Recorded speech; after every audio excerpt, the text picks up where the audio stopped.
Inaano ko lang talaga sa Panginoon na ano. Tuloy lang ang buhay, no? Kabayan lang po kami.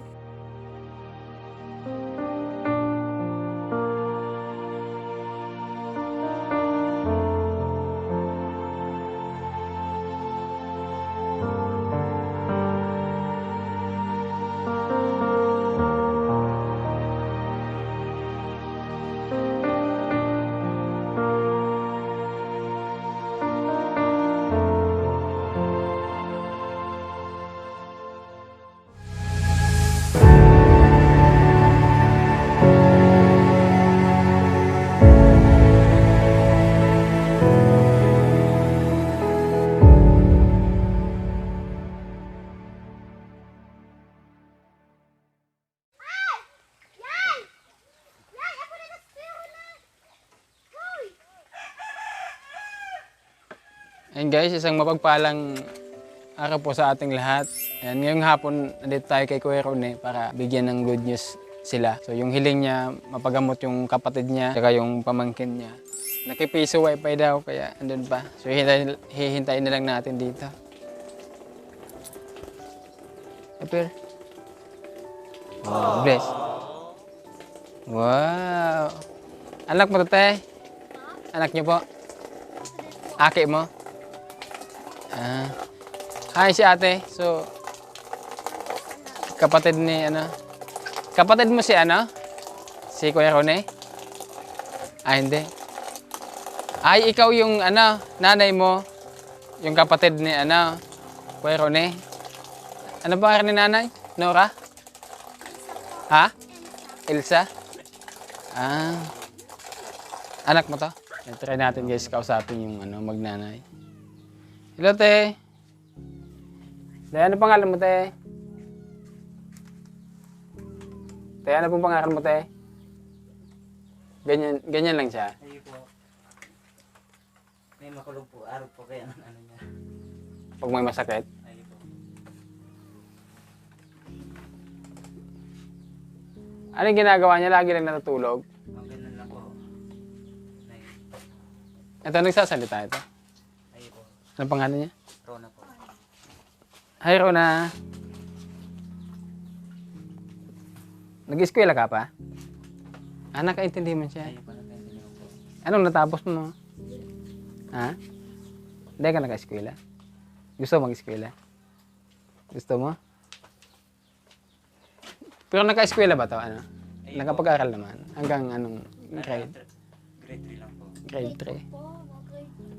Ha? Grade 4? Grade 4 na siya. Bisado mo ito? Bisado mo?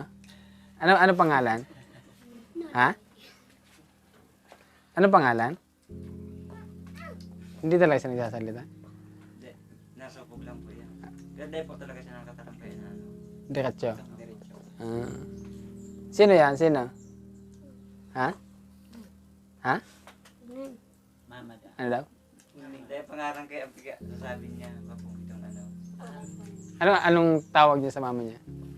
Pangaran lang po. Kuni? Ay, kuning po. Kuning? Ano pangalan niya? Yung mga pangaran. Ano pangalan? Ha? Ano pangalan? Kuning? Dapat mama. Tawag mo sa kanya mama. Sabi, mama. Dahil nasubog po. Ako, kilala mo ako? Bistado mo ako? Ako si... Ay, yan muna. Ipakilala ko muna sa'yo si Pipito Manaluto. Sabi? Pipito Manaluto. Ay, marunong pala eh. Marunong pala eh. Pipito Manaluto. Tapos ikaw magpakilala ka. Si... Vice Ganda. Kilala mo si Vice Ganda? Hindi. Ano gusto mo? Gusto mong padagat? Ay, oo nga pala, speaking of dagat, schedule natin kasi hindi ang bala ko sana, pagsamasamahin kayo ng iba naming pamilyang tinutulungan para isang biyahe, isahang gastos na lang, para marami tayong magkakasama. Next time, pagbalik namin dito, siguro ipakuha ko lang kayo dito, pupunta tayo sa dagat na. Para sabay-sabay. sabay. Maaga ba silang nagigising? Ako, Kasi mas magandang umaga para hindi masyado mainit. Ay, gusto mo sa dagat? Gusto mo maligo? Ha? Marunong ka lumangoy? Ha? Ako si Kuya. Sabihin mo, Kuya? Roy. Kuya Roy. ano po sa saan? Kaya, hindi po nakakano talaga. Pero at least nakakaintindi siya na. Kaya hindi po. Okay. Yan si ate, Hindi nga Rosario, salida. ganyan talaga, no? Ayun po.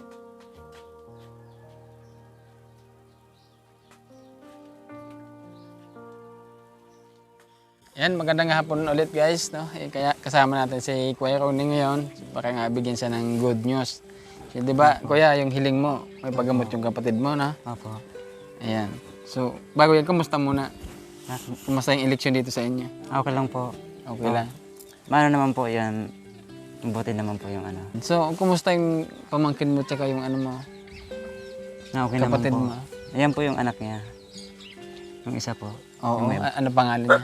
Rosalie po. Rosalie. Opo. Andito kami para may paggamot. Papacheck-upan muna yung... Sino yung papacheck-upan mo? Yung magnanay o Yung mga nanay. nanay lang muna? Ay. Opo, yung nanay muna po. Hindi, kung kaya. So kasi may pera dito. Yung na... Ikaw yung mag-ano yan? Ikaw yung mag-aasikaso? Opo, yung ano ko po yung ate ko po dyan sa ano. Papatulong ka lang sa ate mo? Eh, may 5,000 dito. Galing to sa ating mga Opo. OFW na yung sinasabi nila. Ako na bahala nito. Ito yan guys, yung ano, yung paunti-unting binibigay po sa akin. So iniipon ko lang. So ngayon nakaipon tayo ng bali may 14,000 po dito na iniipon po natin. So yung 5,000 ibibigay natin dito kay kay Kuya Ronnie para mapa-check upan yung kapatid niya tsaka yung pamangkin. So ito guys yung yung pinagsama-samang tulong galing sa ating mga OFW na papiso-piso, 5 piso, 20, 50. So ito na pinagsama-sama na natin. Kaya sa gusto pong makatulong kahit piso, 2, 5 piso, kung magkano po meron kayo dyan sa GCash, padala nyo na po yan. Para pag naipon po yan, malaking tulong po yan sa ating mabibigyan tulad sa kapatid ni Kuya Ronnie. So ito yung pampacheck up Kuya Ronnie, 5,000. Opo. So, but wait, there's more, sabi nga. Maraming salamat po sa mga sponsor po. So meron din ditong 2,000 galing to kay Tito Ding and Tita Elsie Opo. ng Paranaque. Opo. Ikaw na yung bahala dito. Yung 5,000 kung kaya na yung pampacheck up. Opo. Tapos yung 2,000 yung pangkain nyo kasi alam ko matagal Matagal pacheck po up yan. doon. Opo. Ikaw na bahala. O yung pangkain. Opo. Ano gusto mo Meron. sabihin? Salamat po sa mga tumulong po. And, kasi po, para po mapagamot ko na po yung kapatid ko. Tapos yung pamangkin ko po. Kunin ko na lang Kuya Ronnie yung contact number mo. Sige po. Yung number ko na lang po. O kaya sa messenger na lang para kung gusto, pag mag-update kami, mag-chat na lang ako na Opo. Okay. Pupuntahan nga po namin yung kapatid ko po dyan sa Oo. So, ikaw na yung bahala sa kapatid mo, no? Tapos dun sa pamangkin mo. Update mo na lang kami kung ano yung kailangan. Sabi ni Kuya Ronnie kanina, si Ate Elsa, matagal pa rin tinalian dito sa Baywang para hindi siya umalis. Opo. Yung pang nakikita natin Gano'ng katagal? Siguro po nasa, ano na po yan 40 years na po. 40 years? Ay, hindi po. Kasi, naano po talaga siya, nasa ano lang yata sa 20 noon. 20. So, ilang taon na siya ngayon? Nasa ano na po siya, 40, mga po 49 po. So, sabihin natin 20 years, Opo. ganun ba katagal? Opo. Paano yung pagpapakain mo doon? Ano po yun? Nilalagay mo na ng kain, tapos siya na yung bahala? O Yung nanay ko sinusunduan po talaga. Maliit pa kasi ako, talagang ganun na po siya. Ah, Yung pinanganak talaga ako, ano na talaga siya. ganyan na talaga. So, medyo matagal-tagal na pala talaga. Ang yun, no? matagal na po. Oo. Kasi sabi kasi, yung ano, parang, na ano lang hindi natin makita, na ano. Yung spirit, parang, spirit, ano ano ba po. tawag dyan? Maligno? Yung naliligaw na, ano. Mga hindi po natin Yung nakikita. tawag dito sa Bicol na ungmanan. Ayun po. Naungmanan po, araw yan. So, hindi niyo ba pinapagamot niya sa mga albularyo? Yun po, parang nagustuhan na siya ng ano, hindi na siya, Talagang Pinakawalan. ayaw nang ayaw nang parang hindi mawala na sa kanya. Opo, parang hindi na siya pinatakas ng ano. Eh di ibig sabihin wala nang chance yan na gumaling pa. Siguro po meron pa naman kaso talagang Kailangan lang talaga ng Opo. tuloy-tuloy ng gamot, no? Opo, ang gamutan lang. Kasi ngayon po parang bumalik na yung ano niya. Alin? Yung dating, yung parang normal na lang na ano. Parang bumabalik din po. Ah, simula noon hanggang ngayon, ay yung mga naobserbahan mong nababago sa kanya. Naobserbahan ko po yung ano, yung kaya niya magkusa rin po na mag-inom ng ano, ng tubig or... Eh, dati hindi. Oo, hindi po. Hindi po talaga siya maano. Ngayon kumakain na siya na mag-isa. Opo, mag-isa po. Dati hindi din. Opo.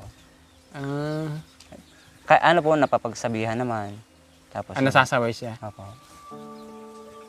Ayan, sana yung yung binigay namin salamat makatulong po talaga. para gumaling yung ate mo. Yan siguro naman pag napanood doon ng aming mga sponsor na andyan lagi, nakasubaybay lang, maging tuloy-tuloy yung pagpapagamot sa ate mo. Ay, salamat po talaga sa mga nagtumulong po sa amin. Para mapagamot ko po yung ate ko tapos yung pamangkin ko po. Salamat po talaga.